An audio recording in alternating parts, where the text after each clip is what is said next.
Amigas e amigos, tem muitas coisas envolvidas nesta decisão do Dias Toffoli, o presidente do Supremo Tribunal Federal, o STF, de suspender por 6 meses o juiz de garantias previsto na lei anticrime, recentemente aprovada no Congresso Nacional e sancionada pelo presidente Jair Bolsonaro.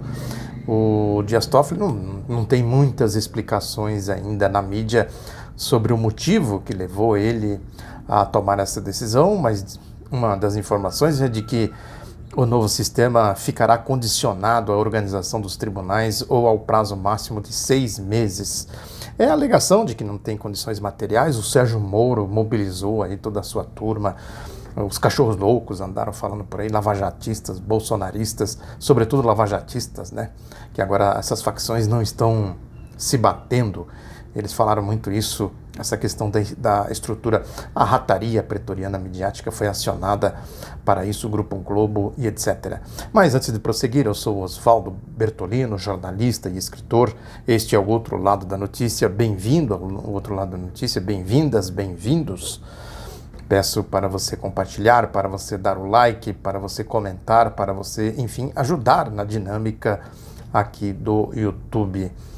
A questão é que existe uma pressão violenta e o Toffoli certamente tomou essa decisão sob pressão, faca no pescoço, a velha história que o Lewandowski falou naquela época, ainda na época do Mensalão, que a Folha conseguiu gravar um telefonema dele, essa promiscuidade que existe em Brasília entre a mídia e, enfim, a corrupção da mídia, que ele falava que eles iam decidir com a faca no pescoço. Quer dizer, a pressão em cima do STF é muito grande. O lavajatismo, né, faz aí uma pressão violenta em cima do STF. Tudo isso tem um sentido político. Aí a gente tem que fazer a ligação das coisas para a gente entender qual é a equação que está sendo operada.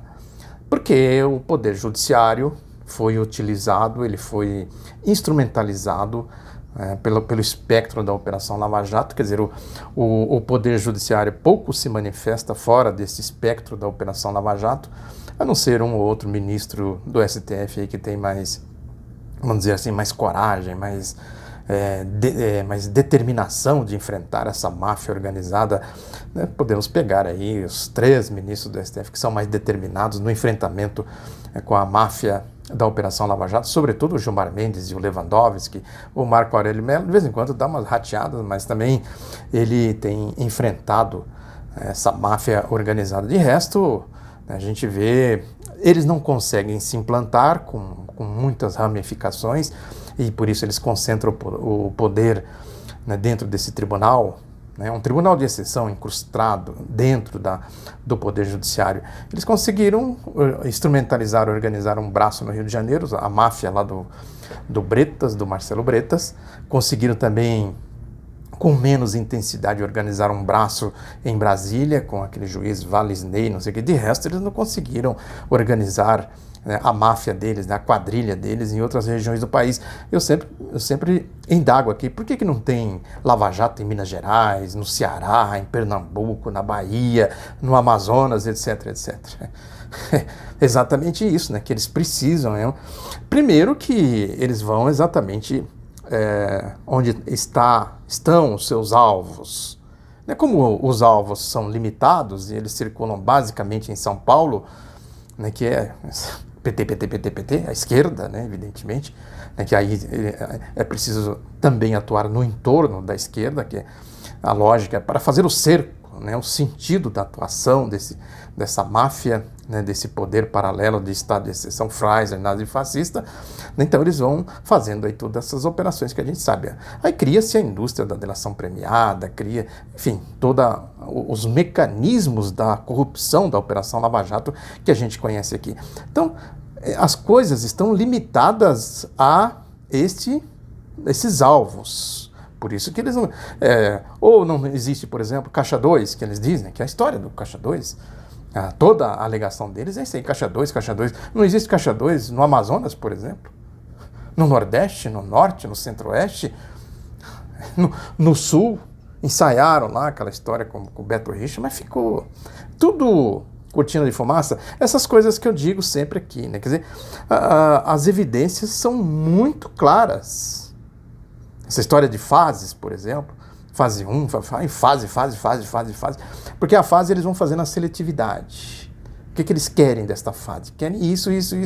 Aí vamos para outra fase. E não conclui a fase anterior. Porque concluir a fase anterior significava levantar o tapete, significava puxar o fio da meada do caixa 2. Acabariam todos presos. Os ditos combatentes da corrupção acabariam todos presos, na lógica deles. Não precisaria nem fazer mais nada, só pegar a lógica deles e aplicar com eles mesmos. O Sérgio Moro, por exemplo, estaria com pena máxima nas costas. Os casos que eu falo aqui, falo. Então, portanto, tem um sentido político por trás dessas decisões.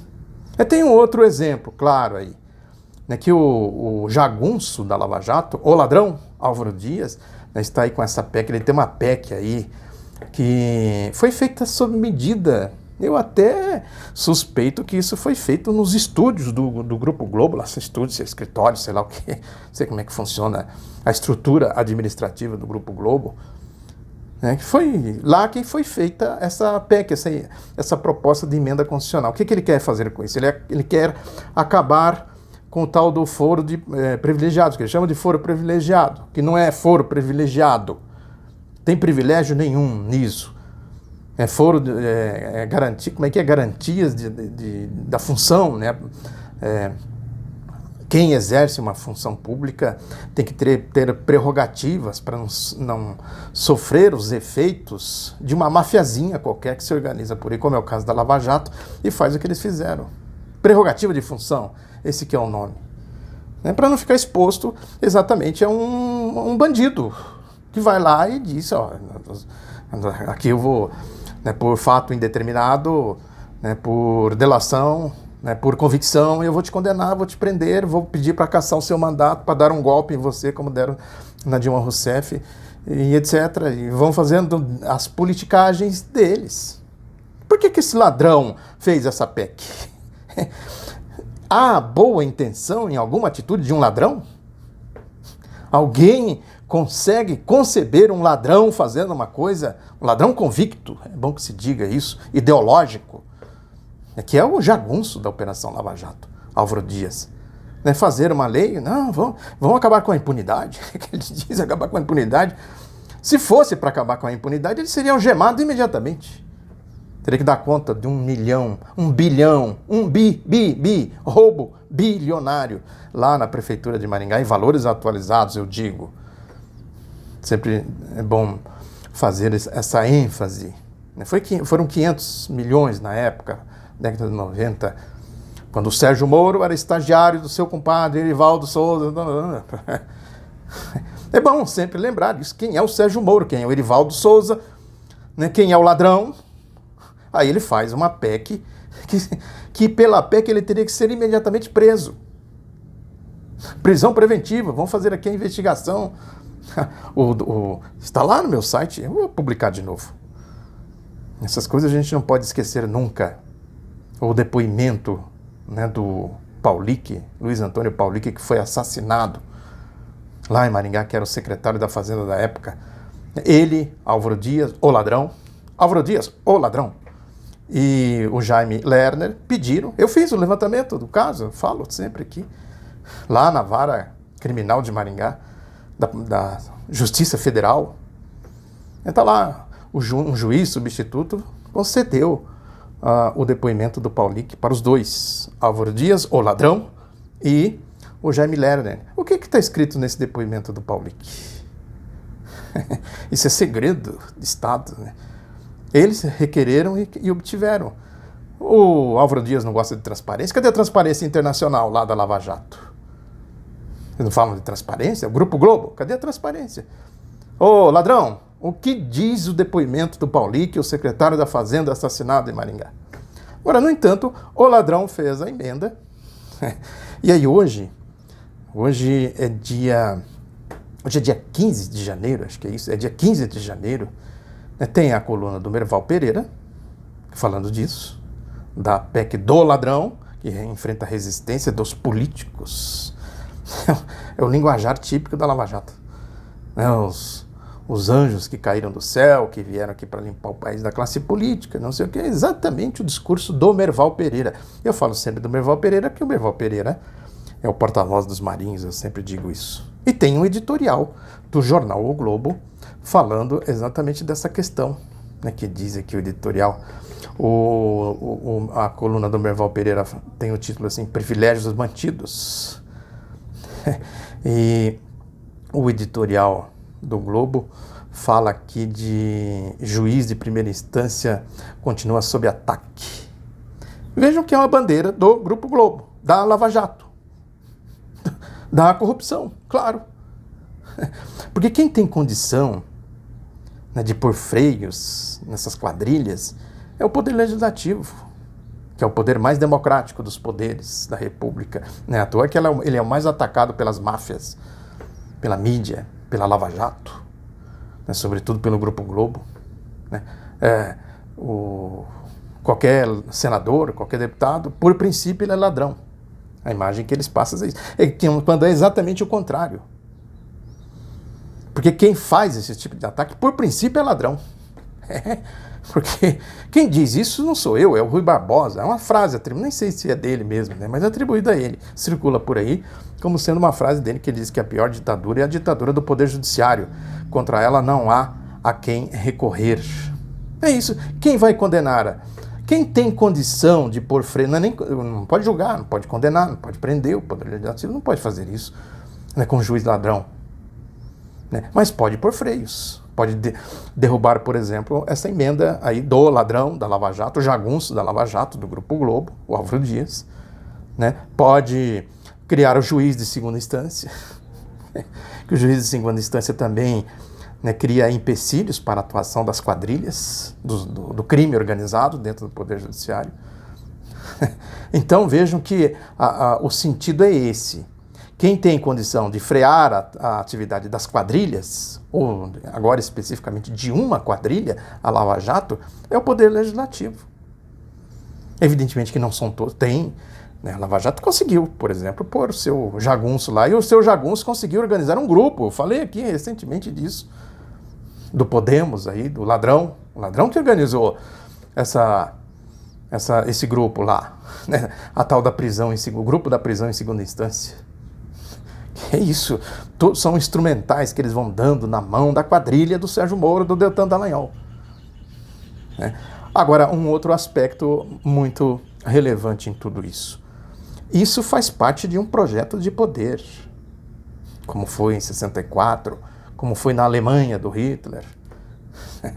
Quer dizer, cria-se, a primeira coisa que eles fazem é criar um tribunal de exceção. À margem da Constituição, no caso da ditadura, eles rasgaram a Constituição, pura e simplesmente. Né?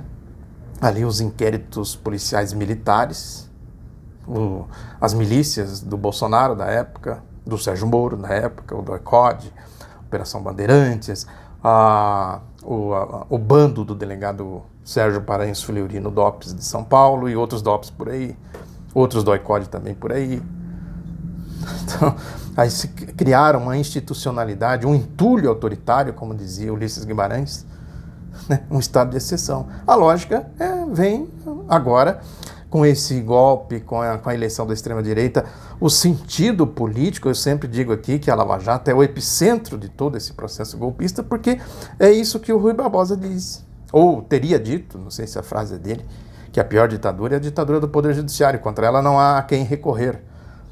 Pode-se recorrer ao Legislativo. Então o que eles fazem? Campanha contra o Legislativo. O editorial do Globo é um ataque violento ao Poder Legislativo. A coluna do Merval Pereira é um ataque violento ao Poder Legislativo. Aí a guerra, aí a gente entende a guerra, a luta política que se trava no país hoje, nas dimensões que eu tenho comentado aqui. Primeiro, o ataque ao lulopetismo, que é a esquerda, o povo, as organizações democráticas, sociais, né, o legado, né, do povo brasileiro, né, da abolição, da independência, da República, da Revolução de 30, das constituições democráticas de 46 e de 88, do ciclo de governos democráticos e progressistas dos ex-presidentes Lula e Dilma. Primeiro, a primeira questão é não deixar, né, esse espectro se organizar. Cortar a cabeça, liquidar. E onde que esse espectro pode se organizar, pode se manifestar? No Poder Legislativo, claro. Não é à toa que eles criam leis. Agora, por exemplo, tem essa questão da cláusula de barreira. Isso aí é para impedir, tirar representações mais democráticas, mais consequentes do Poder Legislativo. Segundo, a questão do poder econômico. A história do Caixa 2, por exemplo. Por que eles não investigam e não atuam de maneira eficiente no combate ao Caixa 2? Porque eles precisam do Caixa 2. Precisam do dinheiro sujo, da lavagem, da evasão de divisas, da lavagem de dinheiro, essas coisas todas. A máquina deles, a engrenagem deles, ela é engraxada pela corrupção, pelo Caixa 2. Então eles não podem, a Lava Jato não pode investigar Caixa 2, por exemplo. Por que o Sérgio Moro ficou aí nesta pantomima dele, né? Primeiro, o Caixa 2 é o pior dos crimes do mundo, quando era para perseguir o Lula. Né? Depois, quando estourou o Caixa 2 para tudo quanto é lado, Onyx Lorenzoni, Bolsonaro e não sei mais o que. É que a tecnologia do Caixa 2 é deles. Teria que investigar, o Lula usou Caixa 2, o PT usou Caixa 2, o PCdoB usou Caixa 2, não sei mais quem usou Caixa 2, sim. Então vamos acabar com o Caixa 2? Vamos. Aí, meu amigo, minha amiga, aí não, pô. Então eles vão criando, e é o dinheiro, o poder econômico, criando leis, né, criando, sobretudo, esses mecanismos de perseguição política pela quadrilha organizada dentro do Poder Judiciário. Por que o Sérgio Moro foi parar dentro do governo do Jair Bolsonaro? Pela lógica do projeto de poder, evidentemente. Do outro lado vem aí o Paquito de Wall Street, esse imbecil. Ele gosta de usar essa palavra, imbecil. É um idiota, né, de 4 costados, como se diz no Sul. É um idiota completo, troglodita, truculento, etc. Agora é um arranjo que tem aí. Surgiu aí a história, um colunista da revista Época, do Grupo Globo, que o Bolsonaro, parece que foi o general, esse Hitlerzinho aí, esse sujeito translocado aí, o general Heleno, que teria dito, né, que o Bolsonaro cogitou demitir o Moro, né, e ele foi lá e convenceu o Bolsonaro a não demitir o Moro, porque desmontaria o centro de tudo isso, né? Agora, um último detalhe, né, como é um projeto de poder, eles vão tentando aqui, primeiro eles vão tentando cercear o poder legislativo, criar impedimentos ou limitações, barreiras no Poder Legislativo, com uma campanha midiática feroz de difamação do Poder Legislativo, a começar pelo presidente da Câmara dos Deputados, que vem imprimindo uma dinâmica própria na Câmara dos Deputados, o Rodrigo Maia. É de direita, tem tudo isso, mas imprime uma dinâmica própria, né? E, ao mesmo tempo, se não der a PEC do ladrão, eles fazem outra PEC, fazem outro projeto de lei, eu faço sei lá o quê. É uma marcha. Né? Por isso que é importante a gente ter consciência de que a questão da democracia, da defesa da Constituição e do Estado Democrático de Direito é a questão mais importante nesse momento para a gente enfrentar este projeto de poder que está aí com essas facções criminosas. Muito obrigado pela atenção, reforço o pedido para você compartilhar, dar um like, comentar e ajudar a divulgar o outro lado da notícia. Muito obrigado pela atenção, um abraço, até a próxima.